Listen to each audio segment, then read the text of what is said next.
Hi everyone, today we are going to discuss how to navigate through a FirstWatch trigger. Now, after you log in, you should be taken to the Trigger Status tab. You have all of the triggers that your FirstWatch account has access to in your All Triggers tab. Now, if you know the name of your trigger and you see it in your list here, you can just choose it.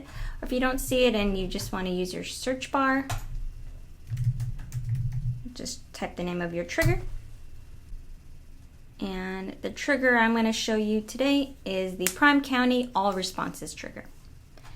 Now when you click on the trigger, it will open up into a new tab. And in this case, it opened up into the Events tab. So the Events tab will show all of the qualified events for that particular trigger. Now we are looking at a 24-hour surveillance period. So we're looking at incidents from 2:49 yesterday to 2:49 today. Now based upon that surveillance period, you can see all of the qualified incidents, total number of 61 if you scroll down. Now if you click on any one of the hyperlinks, it will take you to what we call the incident drill down.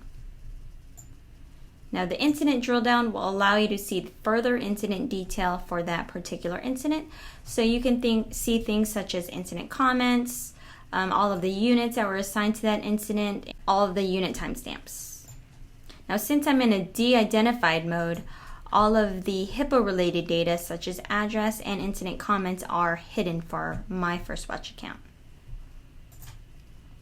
Now as you can see, this trigger has some of the columns that we've added to this particular trigger.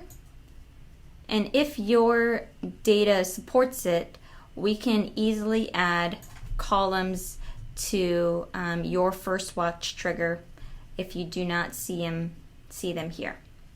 So that is the trigger from the Events tab. Now if you want to see the trigger graphically, click on the Graphs link. And this is the All Responses trigger in a graph format. And again, it's still looking at the same surveillance period. And you can see the surveillance period here.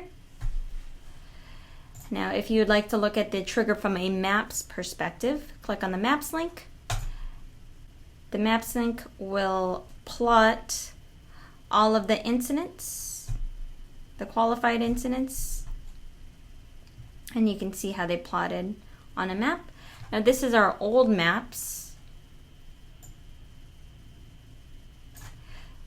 The new map that we are working on is the beta map, which takes up the whole screen. You can do further filtration.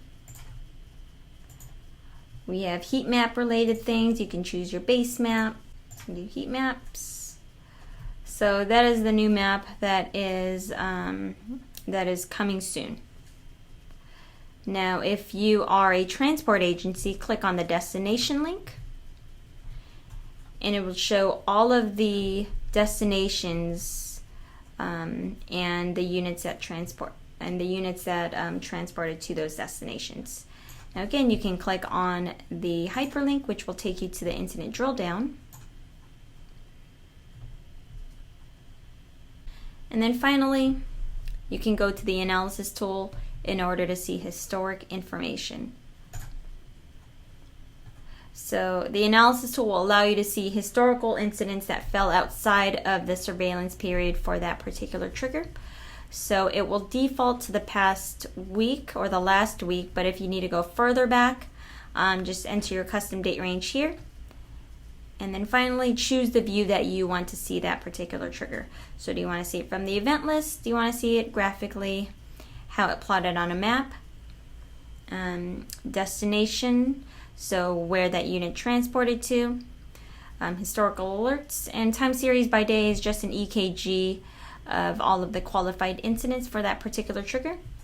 So in this case, I actually want to see the trigger from an event list perspective. So just click the event list.